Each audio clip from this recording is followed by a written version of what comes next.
diseminasi calon guru penggerak yang disponsori oleh Bapak Midarno.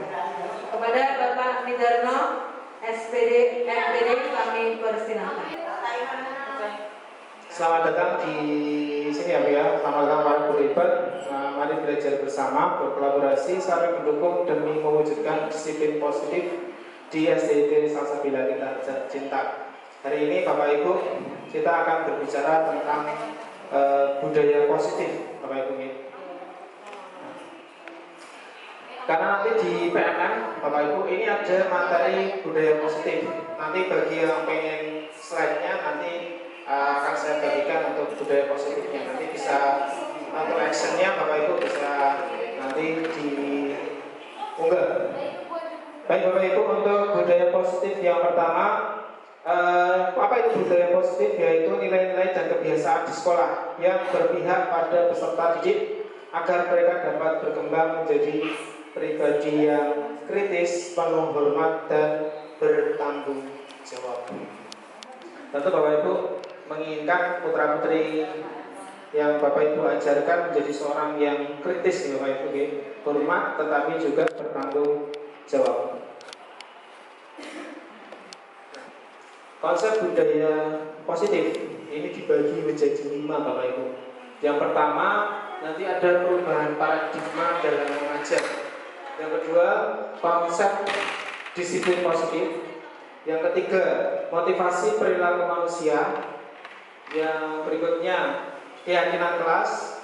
Terus pemenuhan kebutuhan manusia, segitiga restitusi dan posisi kontrol. Nanti Bapak Ibu akan mempraktekkan apa itu namanya segitiga restitusi.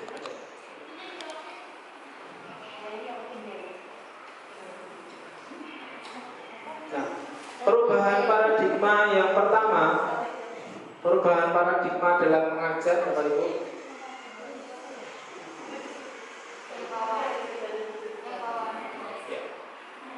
Filosofi pendidikan Ki Hajar Dewantara. Sekarang kita membreakdown dulu ya. Sekarang perubahan paradigma mengajar kita menggunakan filosofi dari pendidikan Ki Hajar Dewantara. Yang pertama, semua anak terlahir dengan bakatnya masing-masing. Bapak Ibu percaya ya? Setiap anak punya bakat masing-masing. Terus kemudian punya budi pekerti dan kemudian tugas guru menuntut bakat tersebut agar anak tumbuh dengan selamat dan bahagia. Terus guru ibarat petani Bapak Ibu. Ya, murid ibarat biji jagung. Bapak Ibu sebarkan, Bapak Ibu tanamkan bijinya. Bapak Ibu menjaga supaya biji itu menjadi tumbuh dengan baik. Jadi filosofinya seorang anak itu sudah memiliki bakat tersendiri. Cuma dari kita bagaimana menuntut supaya si anak ini menjadi sesuai dengan bakatnya. Terus anak akan berkembang sesuai kodrat alam dan kodrat zaman. Menyesuaikan dengan sekarang itu kodrat alam dan kodrat zaman. Bagaimana sekarang zaman itu berubah seiring waktu cepat banget ya. Sekarang ada TikTok, scroll TikTok dan sebagainya. Bapak Ibu mungkin melihatnya sekarang beda dengan zaman kita dahulu. Anak-anak zaman kita dulu ketika mau apa-apa harus nahan diri dulu. Beda dengan anak sekarang. Maka anak-anak sekarang itu menurut saya Bapak Ibu pernah kan mendengar berita yang baru sekarang terjadi kemarin, anak mahasiswi dari Semarang ya mengakhiri hidupnya karena ya merasa tidak bisa melewati suasana yang mungkin menurutnya dia itu susah gitu ya. Tetapi yang jadi mirisnya adalah komentar di bawahnya Bapak Ibu. Kalau saya lihat scroll itu di bawahnya, Kak aku ikut ya. Kak kok kamu cuma sendiri? Wah itu miris banget Bapak Ibu. Ya kodrat zaman, kodrat alam, maka Bapak Ibu mulai nanti juga memberikan informasi kepada putra putri Bapak Ibu untuk putra putri kita ya, yang kita didik untuk bagaimana menyikapi perkembangan zaman. Kemudian berpihak pada murid. Ini sekarang kita dituntut bagaimana situasinya pembelajaran itu berpihak pada murid. Gelem sekarang seperti itu. Polanya kalau Bapak Ibu melihat kasus demi kasus yang terjadi kalau kita breakdown itu, masya Allah anak-anak sekarang ya ketika menilainya jelek, gawake celurit, gurunya dibacok ya toh. Wah, ini ngajar dia sama SMK ya, SD ya Pak, nanti dibagi. Ketapel, bapaknya lah terima, anaknya di Seneni, ketapel cepat, no? Aneh, itu. Ada lagi kemarin menegur siswanya sholat, dituntut 50 juta. Gajinya ini sekira ya, nabu. Masya Allah. Iya, ya Allah.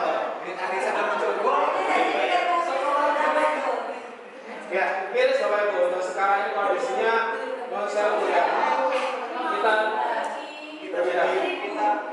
Ya. Perubahan paradigma untuk membangun budaya positif, sekolah menyediakan lingkungan positif, aman dan nyaman agar murid-murid mampu berpikir, bertindak, mencipta dengan merdeka, mandiri dan bertanggung jawab. Ini perubahan paradigmanya. Kemudian kita lihat pembelajaran dengan paradigma baru dirancang berdasarkan prinsip pembelajaran yang berdiferensiasi Bapak Ibu. Nah ini kita akan sedikit membahas nanti apa itu diferensiasi dengan setiap siswa belajar sesuai dengan kebutuhan dari tahap perkembangannya untuk mewujudkan profil pelajar Pancasila. Berdiferensiasi berarti Bapak Ibu menyediakan materi, menyediakan strategi pembelajaran yang sesuai dengan perkembangan dari siswa. Kita ke sini. Apa makna disiplin? Ya. Oke, Bapak Ibu, saya tanya gitu. Apa makna disiplin dari mungkin Pak Juzo? Makna disiplin itu apa Pak Juzo? Ya? Sesuai aturan. Pak Sob, disiplin apa Pak Sob? Monggo Pak Sob. Tanggung jawab. Tepat waktu.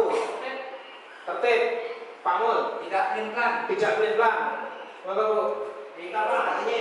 Diselipin kata itu. Diselipin apa? Tidak melanggar aturan. Taat. Oke. Patuh. Oke, kita lihat ya.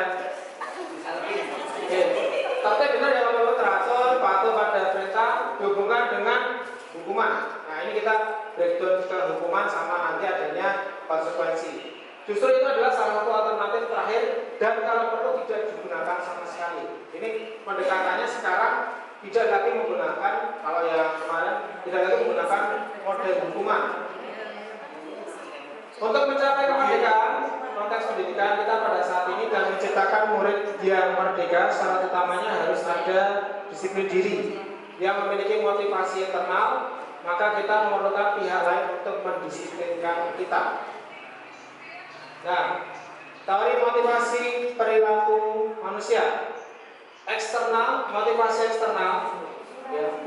Maka ini yang menyebabkan perilaku itu yang pertama motivasi eksternal. Apa yang akan terjadi apabila saya tidak melakukannya? Biasanya kalau dikasih tugas, maka motivasi eksternalnya nggak digarap, iya yo.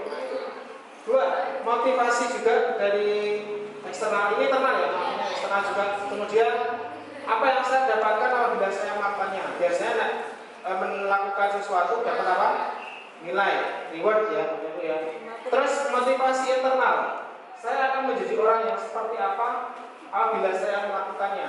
Nah, kadang-kadang ada yang kemarin peraturan itu kenapa harus rambutnya pendek, padahal rambut panjang kira-kira mengganggu enggak? Enggak. Nah, ini motivasi internal apa toh? Kenapa toh? Harus mempelajari misalkan sampai kuliah, mungkin sampai SMA sinpostan. Apa toh? SMA sinpostan itu kerja nganggo sinpostan itu. Motivasi internal apakah yang menyebabkan? Ya.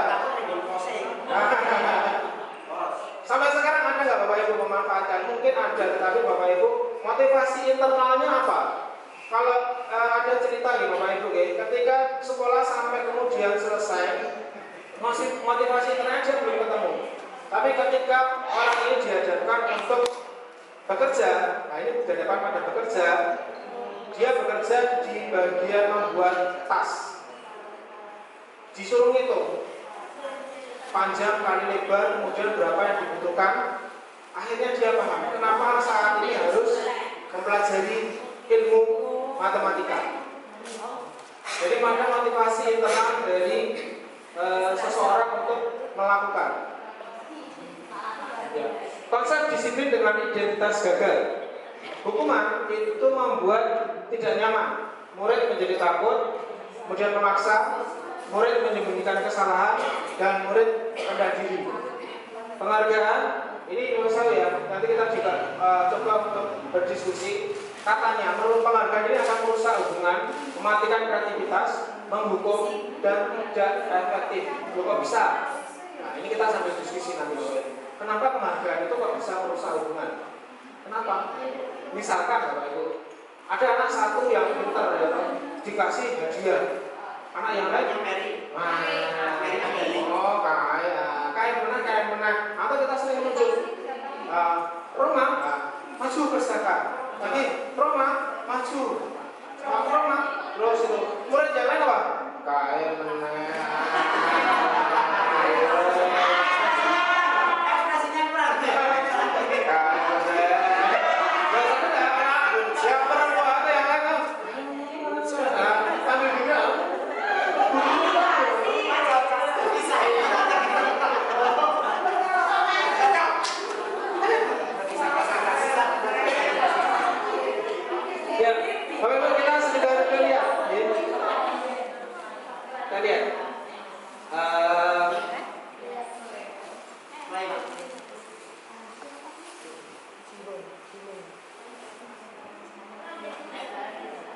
Saya langsung bukakan aja.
Add device. Add device. Add device.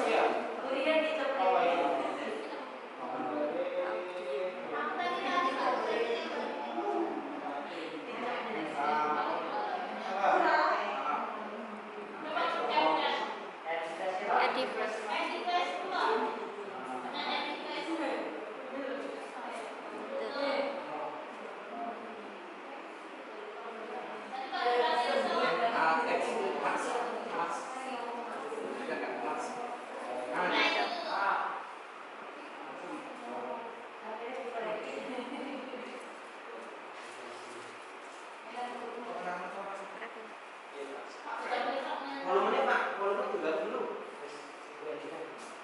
Volume atas.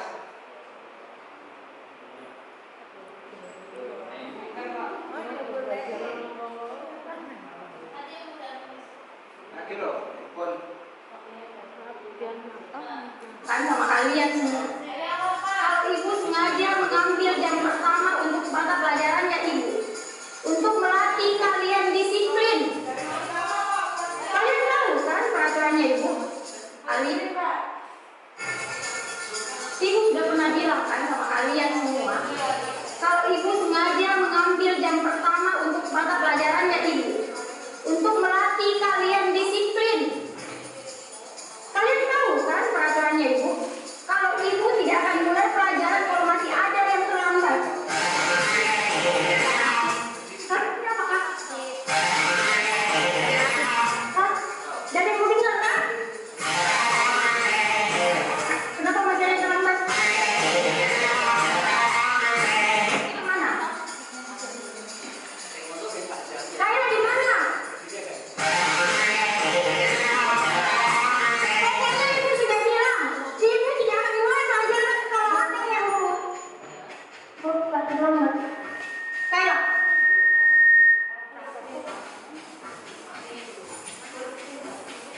ambil alasan Kaila? Hah? Ketiduran kau lagi? Macam kau? Apa bu? Mentong kau Bella, yang kerok. Gara-gara kau, kita semua itu tidak belajar. Mentong ini, hukum saya bu. Sudah. Jangan lagi mental. Kaila duduk kok. Tapi ingat kok besok, kalau kau masih terlambat begini, ibu tidak akan mulai pelajaran lagi.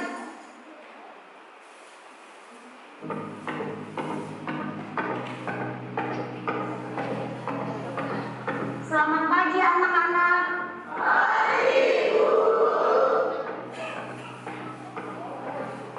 Betul-betul ini kayak lagi. Tidak ada tobat-tobatnya. Kemarin sudah dilempari gara-gara terlambat masuk kelas. Ada yang tahu kemana Bella? Assalamualaikum. Oh, Kak terlambat. Tidak usah banyak alasan. Berdiri depan. Sepanjang pelajarannya ibu hari ini, kok berdiri terus di depan? Dede terlambat sih.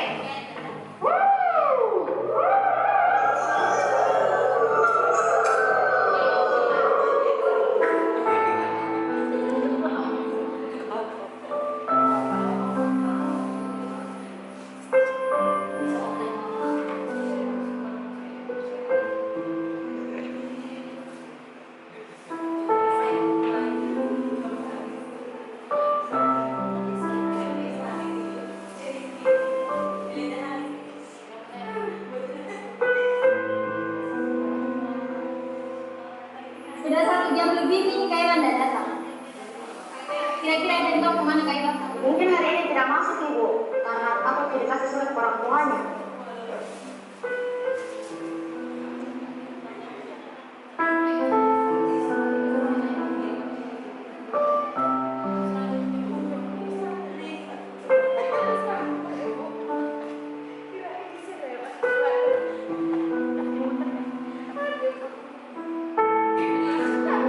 Pagi anak-anak.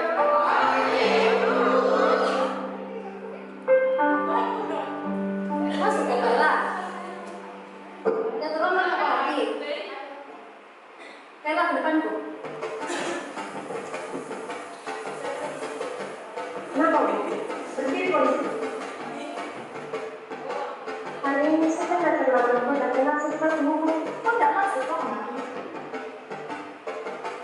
Sekarang jelaskan kau kepada kita semua di sini kenapa kau selalu terlambat dan malam kemarin kau tidak masuk.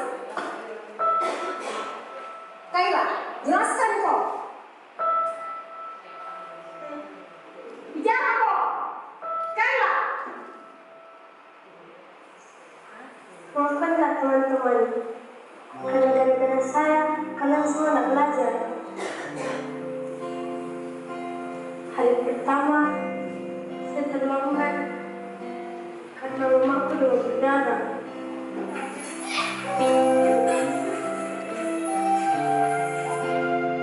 Aku sudah antar ke rumah sakit sebelum pergi sekolah.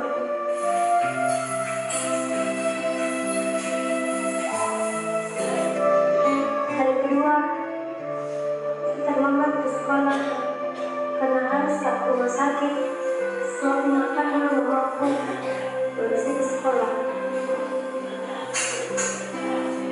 Hari ketiga kembali, saya tak masuk sekolah.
Saya kira kalian semua pada panik, Kak. Dari depan kan, Mak? depan, depan, depan.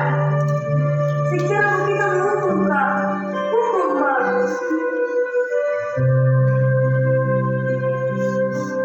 Apakah tergetar hatimu?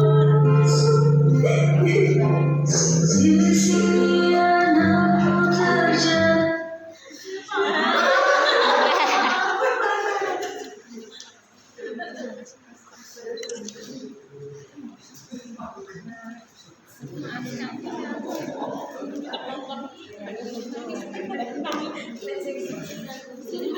Ya nanti baru bisa stand nanti di anak bisa juga nanti kayak dibuat. Betul Pak. Iya betul. Ada pelajaran yang bisa kita ambil dari Bapak Ibu tentang video ini. Tadi Pak Rumah jangan langsung judge. Kira-kira yang lain semua Bapak Ibu tentang video tadi yang bisa bercerita. Pak Budi, informasi apa yang bisa kita tangkap dari video tadi? Berpikirlah positif. Sebagai seorang guru kita harus bisa ya. Kalau latihan mungkin bisa jadi tidak harus dengan depan semua siswa, tapi bisa juga dengan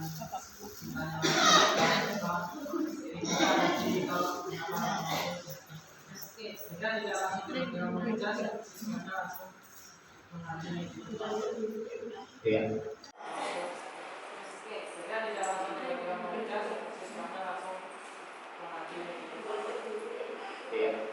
Baik, ada tambahan Bapak Ibu selain dari Pak Budi dan Pak Roma?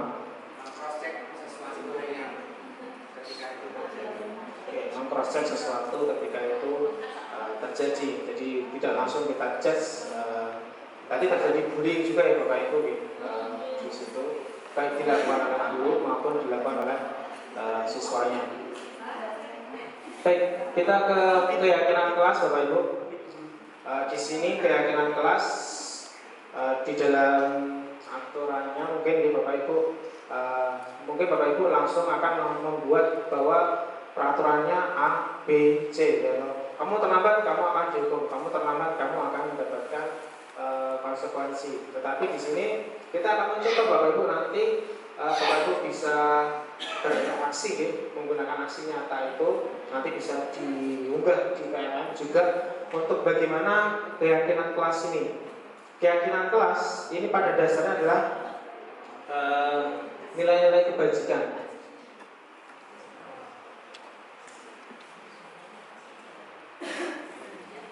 Atau prinsip-prinsip yang disepakati bersama. Jadi kata kuncinya adalah disepakati bersama secara universal, lepas dari latar belakang suku, negara, bahasa maupun agama. Menurut dosen ini yang menulis, keyakinan agar lebih memotivasi seseorang dari dalam atau intrinsik. Seseorang akan lebih bersemangat untuk menjalankan keyakinan daripada hanya sekedar mengikuti serangkaian peraturan. Nah ini Bapak Ibu, kita akan coba cek. Pembentukan keyakinan kelas bersifat abstrak daripada peraturan yang lebih rinci dan konkret. Keyakinan kelas berupa pertanyaan-pertanyaan yang universal. Pernyataan keyakinan kelas senantiasa dibuat dalam bentuk positif. Ini nanti kita coba ya. Keyakinan kelas sebenarnya tidak terlalu banyak sehingga mudah diingat dan dipahami. Semua warga kelas sebaiknya ikut berkontribusi dalam membuat kegiatan kelas lewat curah pendapat, kemudian bersedia meninjau kembali keyakinan kelas dari waktu ke waktu. Saya akan coba Bapak Ibu, nanti Bapak Ibu bisa praktek nanti ke depan sini. Ibaratnya ini murid, saya gurunya. Kita akan coba peraturan-peraturan seperti apakah yang anak-anak akan harapkan yang kita coba. Kira-kira pengen seperti apa kelasnya? Monggo. Kelas kita pengen apa? Seperti apa? Disiplin. Mbak Rini, kamarnya Mbak Rini, kelas kita akan menjadi seperti apa? Rukun, nyaman, kuat apanya? Kuat mentalnya. Oke. Tertib,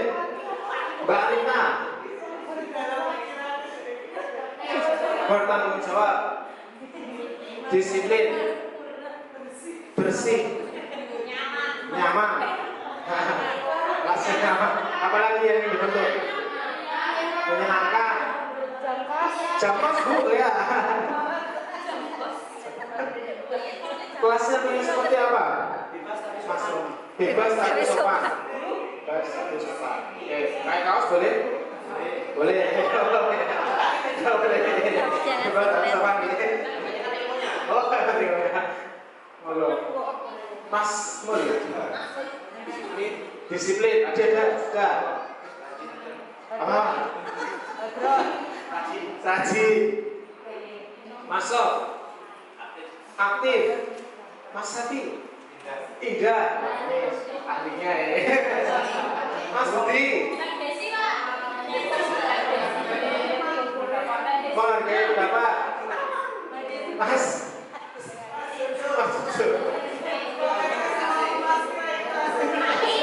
Inspirasi Pak ya? Ada AC. Dingin ber-AC. Dingin ber-AC. Pak, ini masukkan lagi. Mas. Mus. Mas Gus ini. Happy. Mbak Desi. Apa lagi ya? Sekolah Soleha, keren, juara. Sudah. Nyaman. Oh ya. Monggo, Mas Rahmat. Pengen kelasnya seperti apa ini?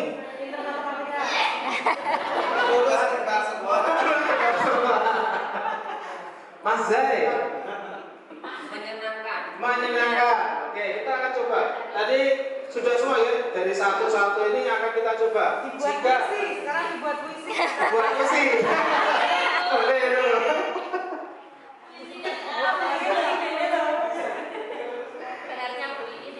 Supaya siswa ketika di peraturan tidak ditulis jangan datang terlambat, karena di sini keyakinan kelas adalah dalam bentuk positif. Artinya ditulisnya menjadi siswa Tertib. datang tepat waktu. Jadi kalau pengen tidak banyak yang terlambat, siswanya ditulis siswa datang tepat waktu. Dibuat keyakinan masing-masing ditanya, pengen kelasnya seperti apa? Ditulis di depan satu-satu. Pengennya seperti ini. Nah, dari situ kemudian kita membuat sebuah keyakinan apa yang ingin dicapai dari kelas tersebut.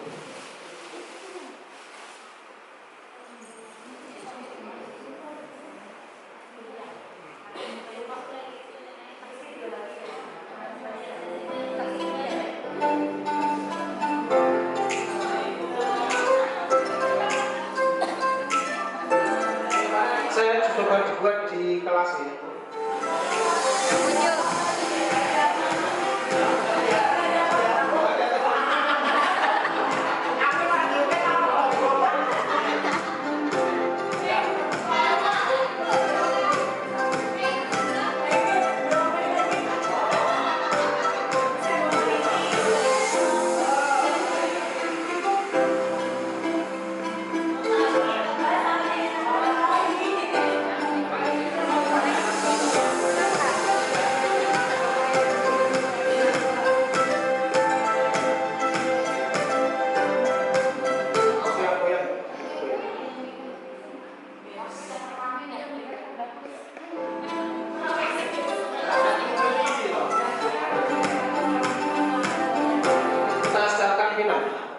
Kita ambil dari kok bisa.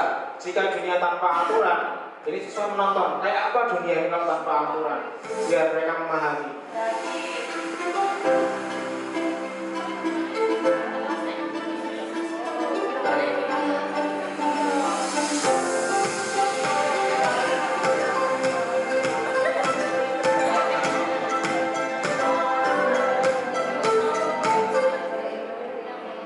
Kemudian menulis seperti apa kelas yang ingin mereka pilihkan. Tulis di depan, mereka dikasih aja stick note Bapak Ibu, kasih stick note. Mau apa kelasnya? Ayo tulis depan. Ya. Kayak kelasnya tidak ada yang bully. Itu apa itu? Anti bullying. Kayaknya tidak ada yang bully.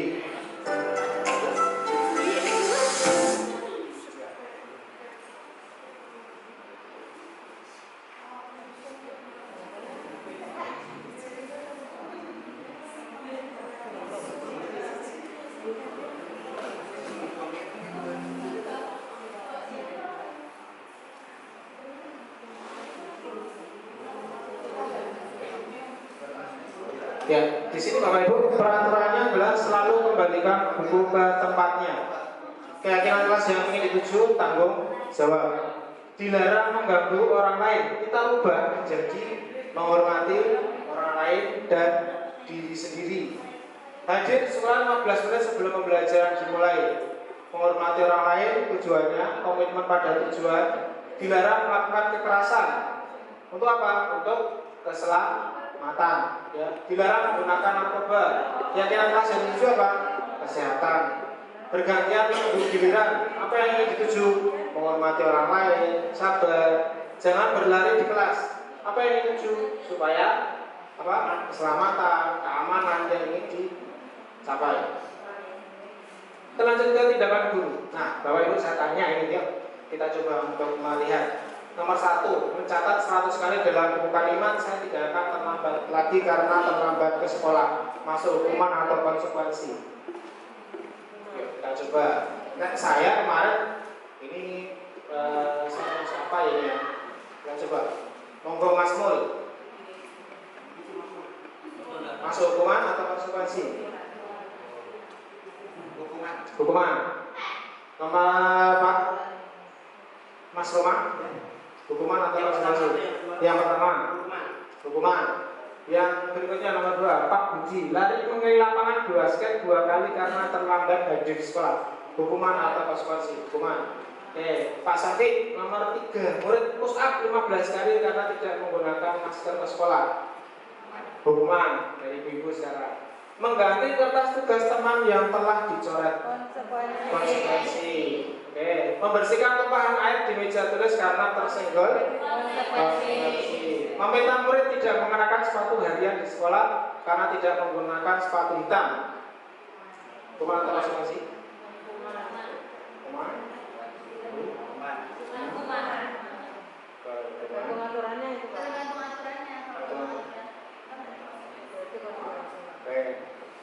Tidak mengenakan sepatu harian. Tidak mengenakan sepatu. Sekarang. Kelas lari mengelilingi lapangan basket 2 kali karena terlambat 10 menit pelajaran PJK. Galung kerana gitu kan. Kalau sakit. Oh, mabit. Nah, yang guru olahraga ini Pak Roman. Hukuman. Oke, kita lihat.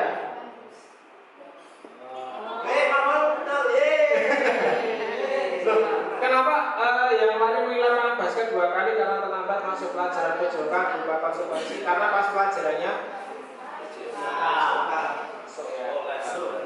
jadi hukuman itu tidak terkait dengan apa yang dilakukan atau apa pelajarannya biasanya seperti itu. Kalau masih pelajaran PJK ya masuk ke konsekuensi. Ini mau coba lari 200 lapangan ya Pak ya.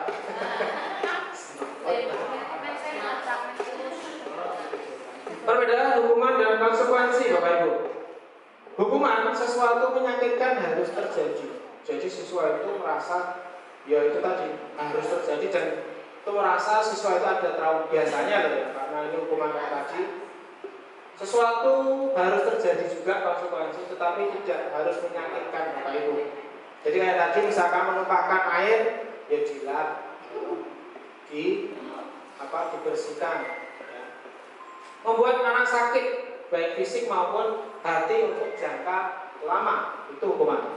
Konsekuensi membuat anak merasa tidak nyaman, ya nggak nyaman, konversi, ngepel ya dalam jangka waktu pendek. Jadi Bapak Ibu mencoba untuk kita besok bagaimana hukuman ini atau konsekuensi ini kita berikan kepada. Pasti setiap hari akan ada anak yang notabene membuat ya mungkin kita menumpahkan air, mungkin merupakan nasi, ya, sayur dan sebagainya. Itu tadi coba bagaimana kita untuk memberikan konsekuensi. Ya. Hukuman anak membenci disiplin, karena berkali-kali kena dihukum, berkali-kali kena dihukum sehingga dia membenci. Wah, aku kena terus ya. Wah, mesti aku sih benci loh. Biasanya kayak gitu. Aku loh mana. Kemudian anak menghargai disiplin, ya, karena apa? Itu tadi Nah, ini menjadi PR bagi kita semua, termasuk saya pun juga, bagaimana kita memberikan hukuman atau ya konsekuensi yang memang itu membuat siswa itu merasa bahwa dia harus menghargai kedisiplinan. Itu sampai sekarang kita menjadi PR itu. Ketika anak tidak, misalkan anak terlambat masuk, kira-kira hukumannya apa Bapak Ibu? Apa? Hari kelas? Sholat dua di kelas lain. Ada lagi kalau siswa terlambat masuk, kira-kira apa Bu? Kita sama-sama belajar aja. Nanti siapa tahu ada solusi terbaik dari Bapak Ibu, kita akan coba terapkan. Monggo Bu. Kalau siswa terlambat itu kira-kira apa konsekuensi atau hukumannya kayak apa Bu? Ini. Kalau kelas 1 itu masih diarahkan gitu. Masih kita masih belum ada hukuman, karena kalau hukuman takut ya mungkin ya anaknya. Mungkin nanti ya pelan-pelan khawatirnya dikasih hukuman terus besoknya mogok nggak masuk.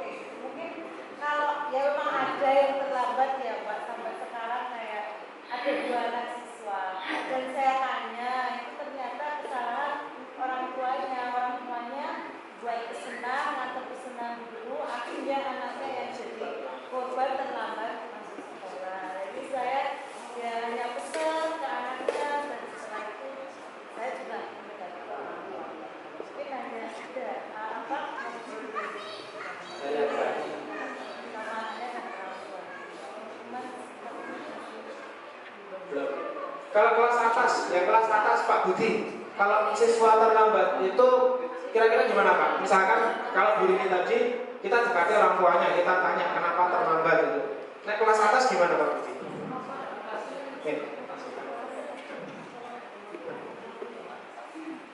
Untuk kelas atas kan ya saya pantau untuk kelas saya sendiri di kasus memang itu sering terlihat itu adalah Faris R. Itu kan setiap kali sudah masuk pasti selalu terlambat. Terus saya tanya, kenapa kamu selalu terlambat? Katanya kesiangan. Nah itu artinya kan berarti dari pola siswa itu sendiri dia memang belum disiplin dari kebiasaan hidupnya. Nah sehingga di situ saya juga memberi nasihat, mengingatkan gimana cara ya tetap bangun lebih disiplin, tetapi juga kita kasih beberapa konsekuensi supaya dia bisa lebih tertib lagi. Nah, salah satunya dengan cara misalkan ini contoh aja. Misalkan dia harus membersihkan atau menyiram tanaman terlebih dahulu setiap pagi setelah selesai dia bertugas baru boleh masuk ke kelas. Atau mungkin dia suruh murojaah dulu 1 surat atau 2 surat untuk memotivasi dia biar bisa belajar lebih baik. Kalau yang lainnya, kelas lain Bu Anita, kalau misalkan ada siswa terlambat, boleh misalkan dikasih minggu, oke. Bu Vina, ada siswa datang terlambat, kira-kira konsekuensinya apa?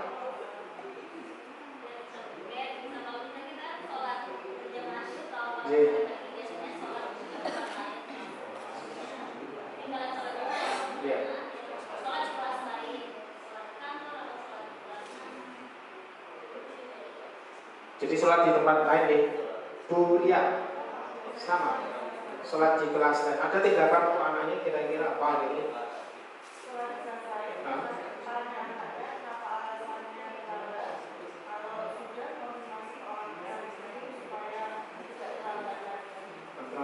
Dan sejauh ini bisa Bu? Alhamdulillah bisa. Oke, salah solusi. Kalau Bu Wiwi, monggo Bu. Saya Bu Wiwi.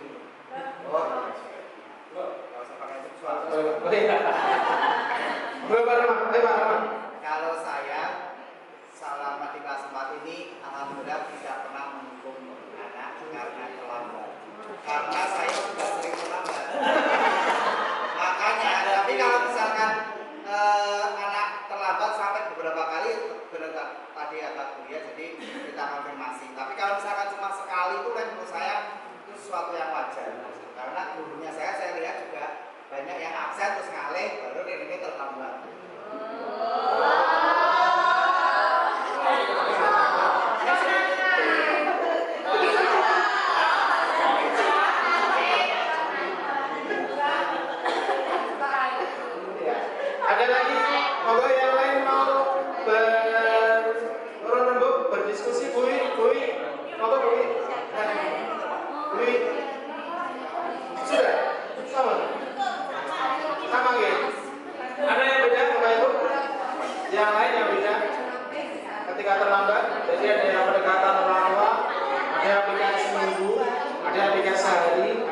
sholat di luar. Nah itu nanti moga kita diskusi lebih lanjut ya tentang konsekuensi dan hukuman ini ya Bapak Ibu. Kita ke sini ke 5 kebutuhan dasar dari manusia. Yang pertama adalah bahwa manusia itu biasanya 1 kebutuhan dasar adalah bertahan hidup. 2 rasa kasih sayang, rasa diterima. 3 penguasaan.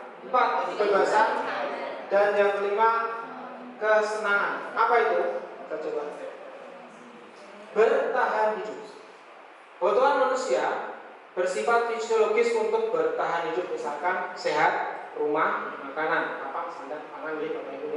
Kebutuhan biologis bagian dari proses reproduksi, termasuk kebutuhan tetap bertahan hidup.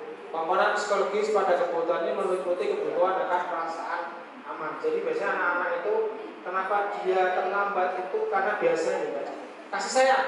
Kebutuhan untuk disayangi dan diterima meliputi kebutuhan akan hubungan dan koneksi sosial.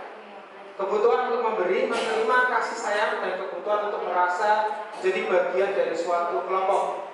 Kebutuhan ini juga meliputi keinginan untuk tetap terhubung dengan orang lain seperti teman, keluarga, pasangan hidup, teman, kerja, binatang peliharaan, dan kelompok di mana kita tergabung. Berikutnya, penguasaan. Kebutuhan ini berhubungan dengan kekuatan untuk mencapai sesuatu, menjadi kompeten, menjadi terampil, diakui prestasinya. Sesuatu pengen diakui juga ya, keterampilannya didengarkan, memiliki rasa harga diri. Setiap siswa ingat bahwa memiliki rasa harga diri. Jadi kadang-kadang kalau kita sering memberikan hukuman, ya tadi kadang-kadang dia merasa harga dirinya itu tadi di depan teman-teman yang lain itu merasa direndahkan biasanya. Kalau yang kita lihat hukuman-hukuman yang merasa merendahkan si anak ini. Kebutuhan ini meliputi keinginan untuk dianggap berharga, bisa membuat perbedaan, bisa membuat pencapaian kompeten, diakui, dihormati, meliputi self dan meninggalkan pengaruh. Kemudian kebutuhan untuk bebas, kebutuhan mandiri, otonomi dan sebagainya ini. Tidak terpengaruh orang lain dan senang mencoba hal baru dan menarik. Ini 5 dasar kebutuhan manusia. Dan terakhir adalah kesenangan, mencari bermain, tertawa. Ya, Bapak Ibu di kelas anak-anak itu pengennya itu tadi ada senangnya. Mari kita ciptakan bagaimana nanti rasa senang di kelasnya. Bayangkan ya, jika tidak merasa senang, sedih, ya. Ini dihubungkan dengan tingkat belajar ya Bapak Ibu, ada penelitiannya. Terus kita ke sini Bapak Ibu. Nah, nanti kita praktek Bapak Ibu. Restitusi. Apa itu restitusi? Proses menciptakan kondisi bagi murid untuk memperbaiki kesalahan mereka sehingga mereka bisa kembali kepada kelompok mereka. Ini kalau ini kita sambil nanti praktek ya Bapak Ibu ya. Nanti akan saya coba berikan sebuah permasalahan Bapak Ibu, nanti kita akan praktek gimana cara menyelesaikan masalah itu dengan menggunakan segitiga restitusi ini tadi. Jadi kita ya di sini belajar sedikit-sedikit ya. 9 ciri-ciri restitusi. Yang pertama, bukan untuk menebus kesalahan, namun untuk belajar dari kesalahan. Memperbaiki hubungan, tawaran, bukan dipaksa. Mencari kebutuhan dasar. Ini tadi kamu tuh ngapain? Kok sampai terlambat? Ini kita cari apa itu. Kemudian fokus pada karakter bukan tindakan. Restitusi menuntut untuk melihat ke dalam diri, fokus pada solusi, dan mengembalikan murid yang berbuat salah kepada kelompoknya tanpa kita kemudian menjudge. Kamu maling ya, terus dicap sebagai maling, maka dia akan merasa tersakiti harga dirinya, dia akan trauma, dan akan dia bawa sampai dia besar kelak. Bukan Pak Guru kan kemarin yang mencap aku maling ya. Ya, kita coba cek. Ya. Nah ini pertanyaan yang pertama adalah kita menstabilkan identitas Bapak Ibu. Nah, contoh ya, tentu punya alasan mengapa melakukan itu masuk ke validitas. Jadi tahap pertama Bapak Ibu adalah menstabilkan identitas. Ini yang di bawahnya. Ya banyak orang yang salah. Ya, Pak Guru maklum, ketika kata Pak Rahmat, ya kamu telat sekali nggak apa-apa. Membuat bahwa menstabilkan identitas seorang siswa terlebih dahulu. Kemudian validasi tindakan yang salah. Kamu tentu punya alasan mengapa terlambat Tadi beberapa guru sudah mempraktekkan nih, kamu terlambat kenapa nak? Itu berarti pada saat Bapak Ibu validasi tindakan yang salah. Berarti Bapak Ibu sudah melakukan yang secara tidak langsung. Kemudian menanyakan keyakinan. Kamu kemarin terlambat, ya kamu pengennya sih siapa? Ya toh, pengen jadi pilot ya jangan sampai terlambat. Ya, keyakinan kelas yang tadi sudah dibuat, disepakati, ditarik kembali. Keyakinan kelas kemarin ada yang tulis bertanggung jawab, loh, kita sepakati loh. Kalau itu ada yang melanggar, ada apa? Kita nyanyi. Karena keyakinan kelas tadi dibuat berdasarkan satu kelas tadi. Berarti anak-anak merasa memiliki, merasa membuat. Oke, kita akan coba cek. Nah, ini Bapak posisi kontrol di dalam kita menghukum atau posisi kontrol kita ketika kita di dalam kelas. Ada anak yang kemudian berbuat ulang. Ya. Yang pertama sebagai penghukum, patuhi aturan atau kamu keluar. Sebagai apa Bapak Ibu? Penghukum. Kamu salah dincing ya, bocahnya masih salah terus. Kau mana? Salah mana? Dasar. Posisi kita sebagai apa? Kalau ini posisi kita di guru, ya di dalam kelas ada namanya penghukum. Kemudian membuat merasa bersalah. Wes toh, bapak ini kecewa loh aku dibuat merasa bersalah. Berapa kali kamu udah dibilang? Jangan. Wes piye? Nek wong tuamu ngerti nggih. Kalau wong kamu kerja, banting ulang, tulangnya dibanting-banting. Kowe kaya ngene. Insyaallah.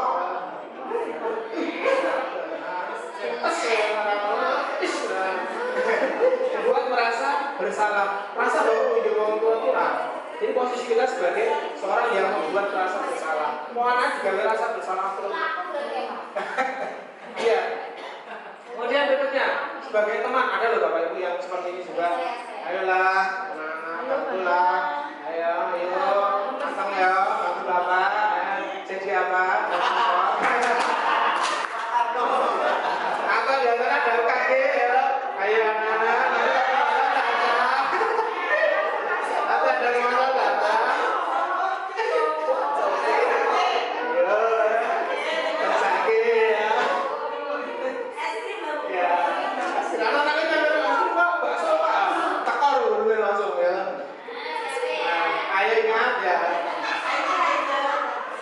Tadi ketika anak menjatuhkan gelas, menjatuhkan apa? Tadi misalkan sayur, karena berhubung dia anak pintar, kamu nggak apa-apa, kamu pintar, kamu jelas nggak guru sing ngomong ya. Kamu pintar ya. Ada nggak kira-kira? Nek begitu anaknya sih, lah, mau ini menang. Berhasil.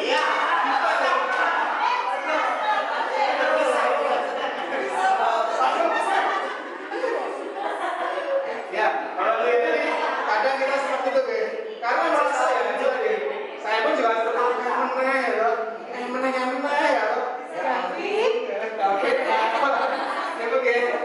tapi terlambat terus ya. Ya kadang-kadang kita akhirnya belajar dari anak kita sebenarnya kita belajar sabar dari anak kita. Aduh, ya sabar ya, karena biar gimana pun juga ya kita menjadi tanggung jawab kita. Pemantau Bapak Ibu. Nah, peraturannya apa? Ya tadi sepatunya hitam. Kok kamu pakainya putih? Peraturannya apa? Yo. Sebagai apa? Pemantau. Apa yang kamu lakukan? Sanksi konsekuensinya apa? Kalau kamu ulangi. Yang terakhir Bapak Ibu, sebagai manajer. Ya, posisi manajer adalah bagaimana seorang itu mempertanggungjawabkan perilaku ini sisi yang lebih mungkin dinilai lebih baik lagi ya. Menemukan solusi permasalahannya sendiri ya toh, menjadi analisis kebutuhannya apa ya. Biasanya di sini akan diterapkan apakah kamu yakin ya, keyakinan kita kemarin gimana ya. Kita lanjut. Nah, sebelum ke sini mari mencoba Bapak Ibu praktek restitusi. Ada anak mencuri. Berapa menit lagi? Saja Pak. 10 menit ya. 5 menit lagi ya. Oke. Ada anak mencuri. Nah ini Bapak Ibu, siapa yang pengen mencoba praktek seni gegar restitusi tadi? Pertanyaan pertama gitu. Contoh gitu. Nanti kita coba contoh. Ada yang pengen mencoba? Ya, ada anak mencuri jangan kali ada yang jadi gurunya. Kita akan bertindak sebagai dengan menggunakan segitiga restitusi tadi. Nah ini. Ya. Misalkan ada mencuri ya, aroma monggo Pak Aroma.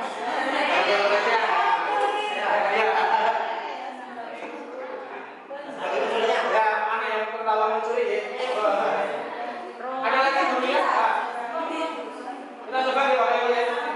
Untuk segitiga restitusi. Kita coba. Ketahuan anaknya yang mencuri ya. Ada anak yang mencuri.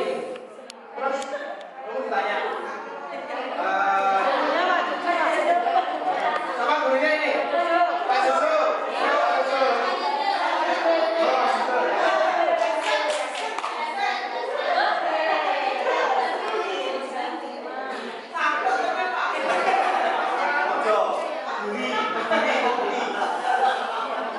Di belakang tadi.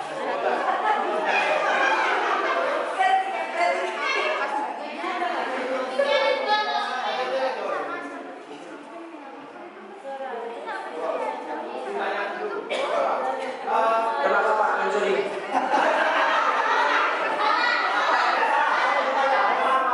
Pamit. Maaf ya. Blockingannya. Au. Itu kata-kata saya. Balik. Roma.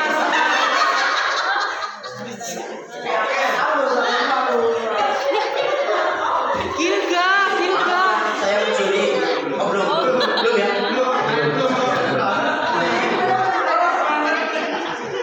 Oh ya. Oke.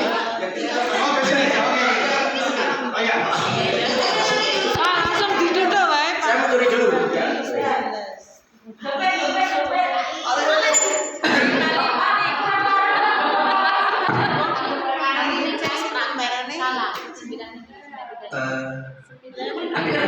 Ya, cuma kiri. Ya.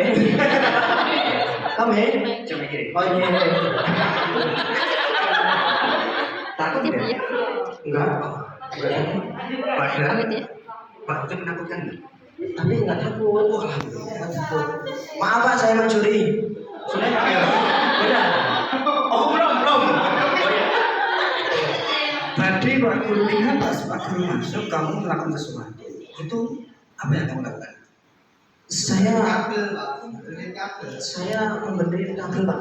Tapi karena nggak ada orang, mau saya bawa pulang. Buat benerin ya? Ibu, di rumah ada yang putus. Iya, ada yang putus. Maaf Pak, saya mencuri.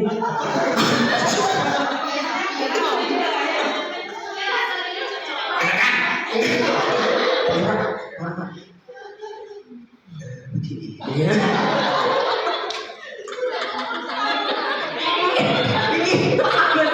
Kira ditampilkan Pak drama kolosal. Jangan bercanda ya. Kamu sudah kelas 3. Maaf Pak, saya bercanda.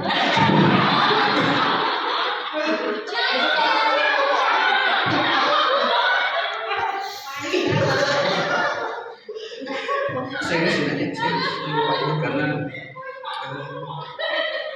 ada sesuatu yang ingin saya yang serius atau bapak yang serius? Aku takut sama kamu. Iya Pak, maaf. Saya mencuri. Nanti dulu. Berarti kamu sudah tahu kalau kamu itu mencuri. Iya. Mencuri itu artinya apa? Mencuri itu mengambil bukan hak kita Pak. Itu nggak boleh ya. Nggak boleh. Tapi saya perlu Pak. Oh, nggak apa-apa. Ya, kamu butuh itu. Saya butuh. Ya. Di rumah ada orang tua? Ada Pak. Ayah masih ada? Masih ada. Ibu? Masih ada. Alhamdulillah. Nah, nanti misalnya kamu butuh sesuatu, bilang sama orang tua. Iya. Saya butuh kabel. Buat apa? Banyak ada orang tua tapi nggak punya biaya ya Pak. Yang punya uang. Yang penting kamu bilang dulu. sama orang tua. Nanti kalau orang tua itu mendengarkan apa yang kamu sampaikan permintaanmu, orang tua itu pasti akan timbul rasa ngesake.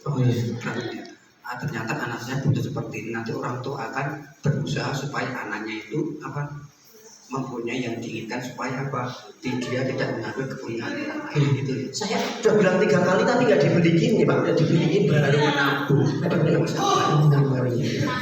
Nanti yang keempat pasti oke, silahkan ke toko ambil yang ada mencuri lagi Pak. Saya diajarin nyuri lagi. Saya tak ambil yang ini aja ya Pak ya. Boleh ya, karena udah ketahuan saya tak ambil yang ini aja. Tapi kalau nanti kamu nggak naik kelas, Gak apa-apa, saya nggak dapat teman baru. Adik kelas, saya kan jadi pinter sendiri. Tapi jangan. Maaf Pak, saya mencuri. Ya, alhamdulillah kamu sudah tahu apa itu artinya mencuri, apa itu artinya mengambil barang yang tidak. Kamu malah banyak bercanda, padahal kamu jangan semuanya serius. Aku galak loh. Maaf Pak, saya mencuri. Aku ganas.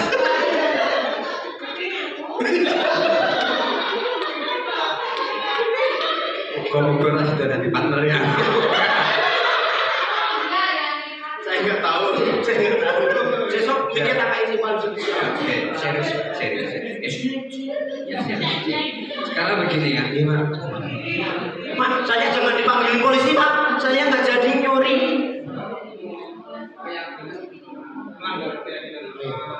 Ya, begini ya. Maaf Pak, saya mencuri. Aku tahu kamu sudah merasa mencuri, merasa bersalah, itu sudah hal yang sangat bagus. Tanpa aku beritahu, kamu sudah tahu ya bahwa mencuri itu tidak bagus. Maka lain kali tidak boleh diulangi lagi. Itu kalau kamu mengulangi lagi namanya berlalu. Itu punya saya. Terus menuju sampai ke kelas 6 ya Pak. Itu kan tahap awal dalam pembelajaran itu ya. Untuk bagaimana caranya untuk menanamkan mental anak supaya anak itu tidak terjerumus pada zamannya itu. Kan tadi Pak Min di prolog awal itu sudah menyampaikan bahwa banyak anak yang mudah putus asa, banyak anak yang mudah putus harapan karena situasi dan kondisi. Itu juga karena pola asuh dari orang tua, dari lingkungan, itu juga bisa mempengaruhi dan juga keadaan zaman yang sekarang ini. Nah, bagaimana caranya menguatkan mental anak supaya anak itu kuat untuk menghadapi era pada zamannya itu Pak. Terima kasih. Semoga ada yang mau menjawab dulu atau mau menambahkan Bapak Ibu kira-kira dengan kondisi pra SD ini Bapak Ibu. Yang pertama sepanjang kemarin kita banyak diskusi. Yang pertama adalah pola pendekatan kita terhadap anak, karena saat ini orang tua pun juga ikut sekolah Bapak Ibu. Gitu. Apapun peraturannya orang tua komen ya. Apapun peraturannya orang tua ini. Nah, itu sedari awal ada namanya pertemuan dengan orang tua bahwa ada peraturan-peraturan yang harus kita sepakati bersama. Itu penting sekali Bapak Ibu. Maka seringkali kita lakukan di awal itu untuk menanamkan bahwa ada peraturan-peraturan yang harus kita sepakati Bapak Ibu.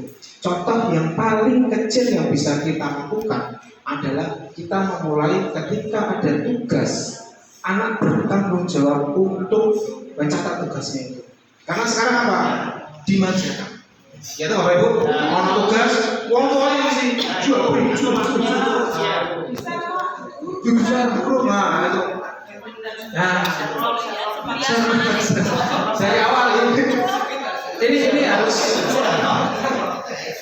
harus kita sepakati karena di awal pun juga pernah saya mendapat juga kok nggak pernah bisa apa. Maka kita sepakati dari sekarang Bapak Ibu, dari mulai kelas mungkin yang sudah mulai di kelas 3 mulai ada kemandirian, mungkin kelas 1 kelas 2 mulai monggo dituntun gitu. Tapi mulai kelas 3 disepakati Bapak Ibu. Jadi enak ini nanti kita dari bawah sampai ke atas itu mulai dari yang kecil ya.